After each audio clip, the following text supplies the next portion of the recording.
First మనం నరేన్ కొడాలి గారితో మాట్లాడదాం. ఎందుకంటే ఇన్సైడ్ ద క్యాంపస్ అక్కడ ఏమేం జరుగుతాయి ఇవన్నీ ఆయనకి ఎక్కువగా అవగాహన ఉంటుంది కాబట్టి. నమస్తే అండి, welcome to TV nine. Naren Kodali గారు, అసలు అక్కడ ఏం జరుగుతుంది, స్టూడెంట్స్ పరిస్థితి ఏంటి?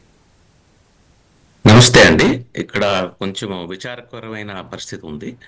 ఇక్కడ మనకేమిటంటే, మనం ఏదన్నా జరిగిన తర్వాత తెలుసుకునే పరిస్థితిలోనే యూనివర్సిటీస్ ఉన్నాయని నాకు అర్థమైంది. ఇది జరుగుతున్నప్పుడు ముందస్తుగా ఇటువంటి చర్యలు చేపడుతున్నామని గానీ, ఇటువంటి కారణాల వల్ల ఇలాంటి చర్యలు చేపడుతున్నామని గానీ తెలియజేయటం జరగలేదు. ఎప్పుడైతే ఈ సీవిస్ అనేది ఈ స్టూడెంట్ ఎక్స్‌చేంజ్ విజిటర్ ఉన్న ప్రోగ్రామ్‌లో పర్టిక్యులర్‌గా F1, M1 అండ్ J1 వీసాలు మన స్టూడెంట్స్‌కి సంబంధించి ఉంటాయి. వీరిలో కొంతమందికి ఇలా ఈమెయిల్ రావటం మీరు ఇందాక చూపించినట్టు కారణాల వల్ల తీసేయటం అనేది జరుగుతుంది. మీరు ఇన్ని కారణాల్లో మేము చూపించిన కారణాల వల్ల మీరు ఈ దేశం విడిచి వెళ్ళిపోవాల్సి వస్తుంది.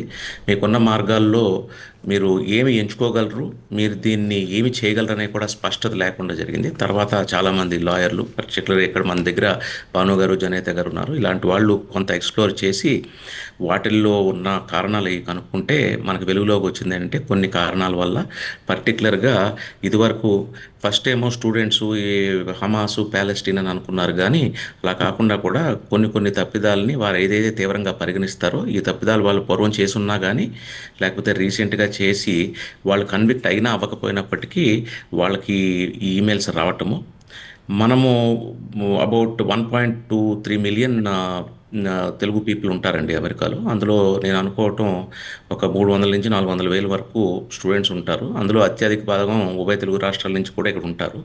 సో ఈ సంఘటన వల్ల ఎక్కువ తీవ్రంగా ఇబ్బంది పడుతున్న వాళ్ళ సంఖ్యలో మన తెలుగువారి సంఖ్య ఎక్కువగా ఉంది కాబట్టి ఏమి చేయాలి అనే దాంట్లో ఈ మధ్యన జరుగుతున్న పరిణామాలు రోజు రోజుకి మారుతున్న పరిణామాలను పరిశీలిస్తూ ఇక్కడ ఉన్న మన లాయర్స్ అంతా మనకు హెల్ప్ చేసి ఇక్కడ ఏం జరగబోయేదో చెప్తున్నారండి.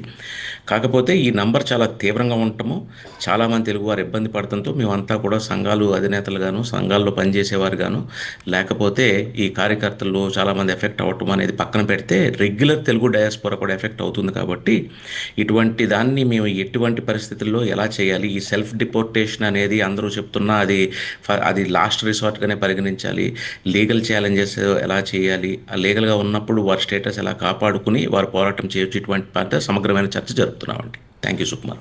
జే